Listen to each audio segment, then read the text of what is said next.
नमस्ते छात्रों। आज हम कक्षा छठी की जो किताब है वसंत भाग 1, इस किताब में लेसन नंबर 13 यानी कि पाठ 13, यह एक कविता है और इस कविता का नाम है मैं सबसे छोटी हूँ। यह कविता कवि सुमित्रानंदन पंत इन्होंने लिखी है। तो पहले हम कवि सुमित्रानंदन पंत इनके बारे में थोड़ी बहुत जानकारी प्राप्त करेंगे। कवि सुमित्रानंदन पंत यह हिंदी के जाने माने कवि के रूप में पहचाने जाते। हिंदी भाषा के प्रसिद्ध कवि और साहित्यकार इन्हें कहलाया जाता है। इनका जन्म अल्मोड़ा जिले के कौसानी नामक गांव में हुआ है और इनकी हाई स्कूल की शिक्षा इलाहाबाद में हुई है।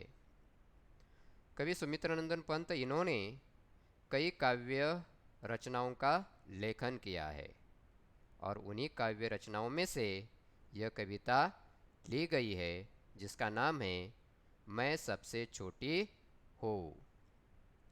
कवि सुमित्रानंदन पंत इन्होंने जो काव्य रचनाओं का लेखन किया है उनके नाम पल्लव, ग्रंथि, गुंजन, कला, बूढ़ा चांद आदि जे नामों से उन्होंने लेखन किया है।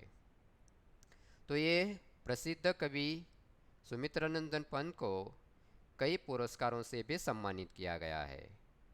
भारत सरकार द्वारा दिया जाने वाला पद्म भूषण पुरस्कार भी उन्हें मिला है। साहित्य में जो साहित्य अकादमी का पुरस्कार दिया जाता है उस पुरस्कार से भी सुमित्रानंदन पंत को सम्मानित किया गया है। और जो सर्वश्रेष्ठ पुरस्कार समझा जाता है ज्ञानपीठ पुरस्कार, इस ज्ञानपीठ पुरस्कार से भी उन्हें सम्मानित किया गया है। तो इसी प्रकार सुमित्रानंदन पंत इन्होंने लिखी हुई यह कविता है और उस कविता में उन्होंने छोटी बच्ची अपनी माँ से क्या कह रही है यह बताने की कोशिश की है। जैसे कि बच्चों, आपको मालूम होगा कि जब हम छोटे होते हैं तब हमारा जो काम होता है वो सभी काम कौन करती है, तो हमारी माँ करती है। यानी कि हमें खाना खिलाना हो, हमें बाहर घुमाने के लिए जाना हो, हमारा मुंह धोना हो, हमें जो स्नान करना है वो करवाना हो, हमें कपड़े पहनाना हो, हमें ठीक तरह से सजाना हो, यानी कि ये सभी काम कौन करती है, तो हमारी माँ करती है। लेकिन जब बच्चा बड़ा हो जाता है तो ये सभी काम उसे खुद को करने पड़ते हैं। तो इस कविता से कवि इस लड़की के द्वारा यही बताना चाहते हैं कि लड़की अपनी माँ से कह रही है कि मैं क्या करना चाहती हूँ, छोटी ही रहना पसंद करती हूँ और मैं आपकी छोटी संतान बनने की कामना करती हूँ। ईश्वर के सामने ईश्वर से मैं यही प्रार्थना करूँगी कि मैं छोटी ही रहूं, क्योंकि छोटी रहकर जो तुम्हारा प्यार मुझे मिलता है वो बहुत अच्छा होता है। और जब हम छोटे होते हैं और घर में जब सबसे छोटे हम होते हैं तो हमारा बहुत क्या होता है, लाड़ प्यार होता है। हमें सभी लोग प्यार करते हैं। जैसे कि किसी घर में दो भाई होते हैं और जो छोटा भाई होता है उसका घर में क्या होता है, बहुत लाड़ प्यार होता है। क्यों? क्योंकि वो घर में सबसे छोटा होता है। तो उसी प्रकार ये लड़की भी कहती है कि मैं छोटी ही रहना चाहती हूँ क्योंकि मुझे तुम्हारा प्यार पसंद है और जब मैं बड़ी हो जाऊँगी तो ये प्यार क्या होता है, कम हो जाता है और ये जो काम होते हैं ये काम खुद करने पड़ते हैं। इसीलिए इस कविता में यह बच्चा अपनी माँ से ये बात कह रही है। तो वो किस प्रकार कहती है, क्या कहती है, यह हम इस कविता के द्वारा देखेंगे। तो कवि सुमित्रानंदन पंत इन्होंने लिखी हुई इस कविता में कुल मिलाकर 18 पंक्तियाँ है। कितने? 18 लाइन्स है। तो हम पहले इस कविता का रीडिंग करेंगे। मैं सबसे छोटी हो तेरी गोदी में सोऊं, मैं सबसे छोटी हो तेरी गोदी में सोऊं, तेरा आंचल पकड़ पकड़ कर फिरूं सदा माँ तेरे साथ, कभी न छोड़ूं तेरा हाथ। बड़ा बनाकर पहले हमको तू पीछे चलती है मात, हाथ पकड़ फिर सदा हमारे साथ नहीं फिरती दिन रात। अपने कर से खिला धुला मुख, धूल पोंछ सज्जित कर गात, थमा खिलौने नहीं सुनाती हमें सुखद परियों की बात। ऐसी बड़ी न होऊं मैं तेरा स्नेह न खोऊं मैं, तेरे आंचल की छाया में छिपी रहूं निस्पृह निर्भय, कहूँ दिखा दे चंद्रोदय।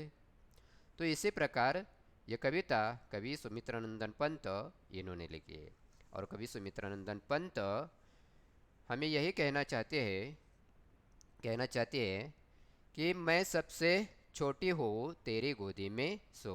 तो ये बच्ची अपनी माँ से क्या कह रही है कि मैं सबसे छोटी हूँ, मैं इस घर में सबसे छोटी रहूँ, और जब मैं छोटी रहूँगी तो मैं क्या करूँगी? तुम्हारे गोदी में सोऊंगी।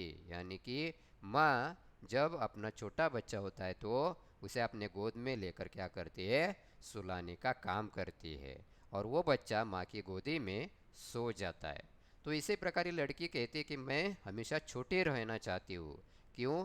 क्योंकि जब मैं छोटी रहूँगी तभी मुझे तुम्हारी गोद में सोने को मिलेगा, और जब मैं बड़ी हो जाऊँगी तो मुझे तुम्हारी गोद में सोने को नहीं मिलेगा।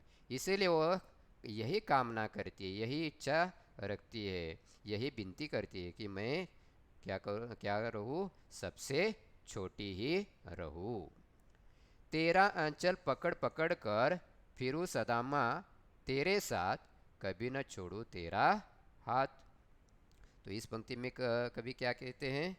तो कवि कहती है कि तेरा आंचल पकड़ पकड़ कर, तेरा आंचल पकड़ पकड़ कर, जैसे कि आपको मालूम है ना, कि आंचल पकड़ कर क्या करते हैं? बच्चा माँ के पीछे पीछे दौड़ता रहता है।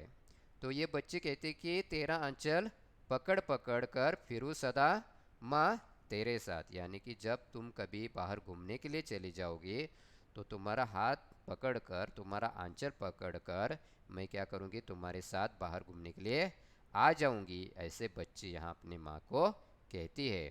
और तुम भी मुझे अपना हाथ पकड़कर क्या करोगी? मुझे बाहर घुमाने के लिए ले जाओगी, तुम्हारे साथ मैं आऊँगी। और कब मेरा हाथ पकड़ोगी तुम? जब मैं छोटी रहोगी।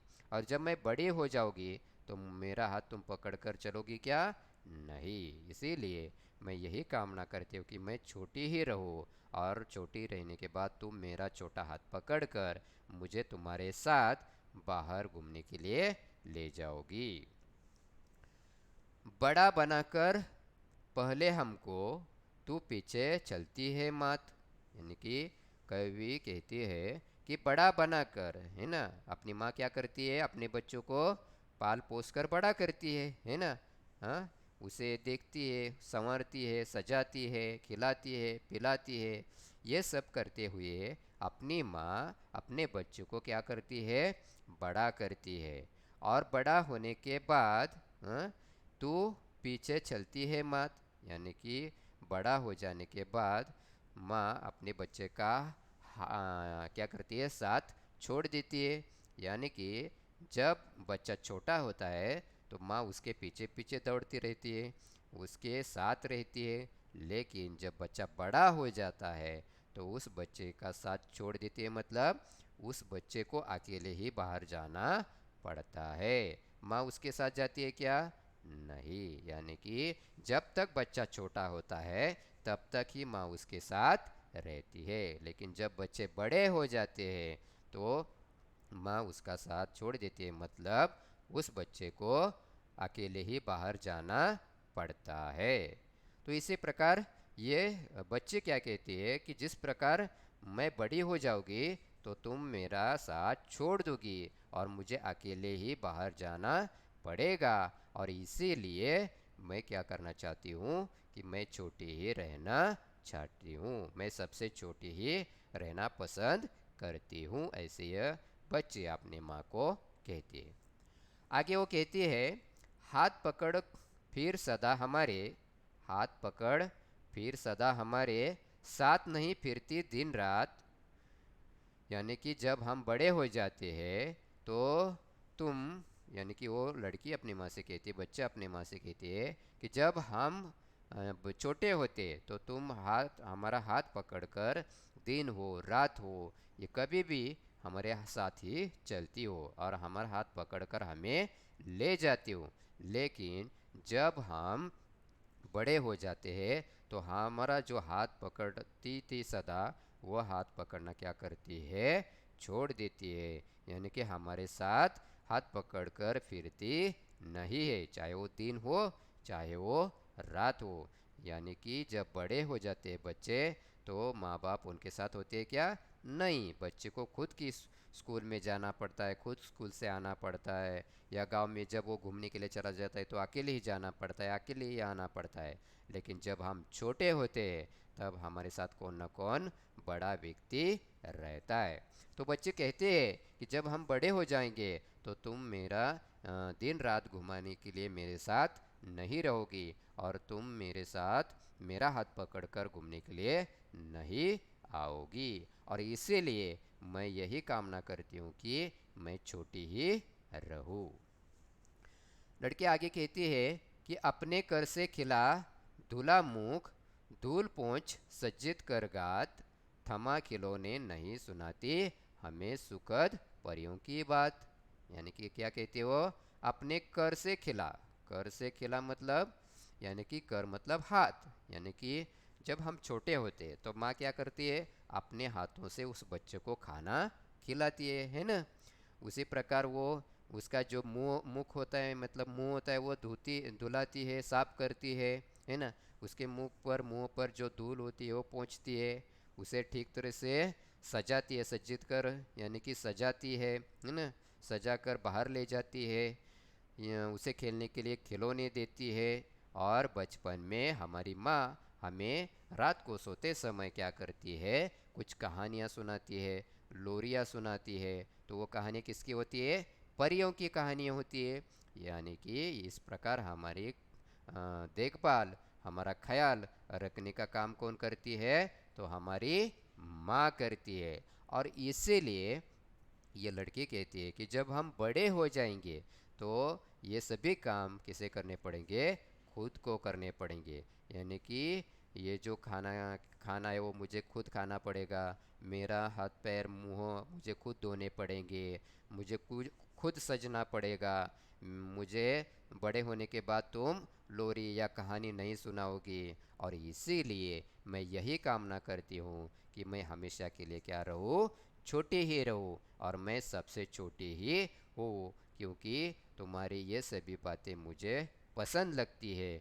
और जो तुम परियों की कहानी या परियों की जो गीत सुनाती हो मुझे बहुत अच्छे लगते हैं। और इसीलिए मैं यही कामना करती हूँ कि मैं छोटी ही रहूँ।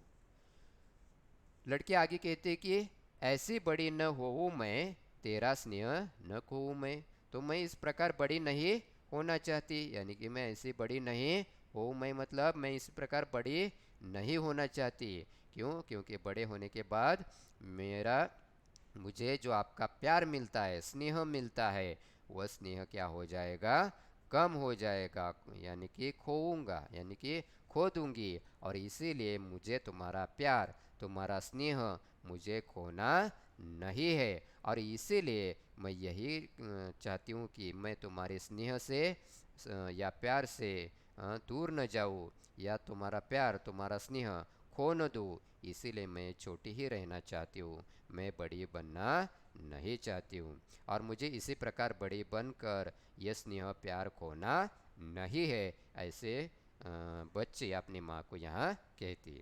तो आप बच्चों, आपको मालूम होगा जब हम छोटे होते हैं तो हमारी दादी हो, दादा हो, नानी हो, नाना हो, ये जो कुछ बड़े लोग होते हैं, माँ, माताजी, पिताजी, ये लोग जब हम छोटे होते हैं तो हमें बहुत प्यार करते हैं, स्नेह करते हैं, हमारा लाड प्यार करते हैं, जो चाहे वो चीज़ हमें देते हैं। लेकिन जब हम बड़े हो जाते हैं तो ये लाड़ प्यार क्या हो जाता है, कम हो जाता है। और इसीलिए ये बच्ची कहती है अपनी माँ को कि इसी प्रकार ऐसे मुझे बड़ा नहीं बनना है, बड़ी नहीं बनना चाहती हो, क्योंकि मुझे आपका स्नेह और आपका प्यार पाना है। लड़की आगे कहती है, तेरे अंचल की छाया में छिपी रहूं निस्पृह, निर्भय, कह कहूँ दिखा दे चंद्रोदय। तो कहती है कि तेरे आंचल की छाया में, है ना, हम किसकी छाया में बड़े बनते हैं, तो अपने माता पिता की छाया में बड़े बनते हैं। तो वो कहते हैं कि तेरी आंचल की छाया में मैं क्या करना चाहती हूँ, बड़ा बनना चाहती हूँ, और तुम्हारी इस छाया में सुरक्षित और निर्भय रहना चाहती हूँ। छिपी रहूं निष्प्रो निर्भय मतलब तुम्हारी इस छाया में मैं सुरक्षित और निर्भय रहना चाहती हूँ, और जब मैं छोटी रहूँगी तभी तुम्हारी इस आंचल के नीचे सुरक्षित और निर्भय रह सकती हूँ। इसीलिए मैं बड़ी नहीं बनना चाहती, और जब मैं छोटी रहूँगी तो रात के समय मैं तुम्हारे साथ सोऊंगी, और जब मैं रात के समय तुम्हारे साथ रहूंगी तो मैं तुम्हें यही कहती रहूंगी कि मुझे चंद्रोदय कहाँ हुआ है, ये दिखाओ माँ। यदि मैं बड़ी बन जाऊंगी तो मैं तुम्हारे साथ नहीं रहूंगी, और इसीलिए मैं ये चंद्रोदय या चांद का जो नज़ारा होता है ये मैं नहीं देख सकती। इसीलिए मैं हमेशा के लिए छोटी ही रहना पसंद करती हूँ, और जब मैं छोटी रहूँगी तो तुम्हारे आंचल की छाया में रहूँगी, और मैं सुरक्षित और निर्भय रह सकती हूँ, और रात में मैं चंद्रोदय भी देख सकती हूँ, और इसीलिए मैं छोटी रहना पसंद करती हूँ। तो इसी प्रकार कवि ने क्या किया है, इस कविता के माध्यम से एक लड़की के द्वारा हमारे मन में जो इच्छा होती है कि जब हम छोटे होते हैं तो हमें हमारा जो लाड़ प्यार होता है वो छोटे होने के बाद, बड़े होने के बाद वो हमारा लाड़ प्यार नहीं होता, और इसीलिए यही हमारी मन की बात कवि ने इस कविता के द्वारा हमारे सामने रखने की कोशिश की है। तो इसी प्रकार ये कविता सुमित्रानंदन पंत, मैं सबसे छोटी हूँ, इस कविता के द्वारा यह बताने की कोशिश की है। आपको कोई आशंका हो तो आप कमेंट बॉक्स में लिखकर भेज सकते हो। तब तक के लिए धन्यवाद।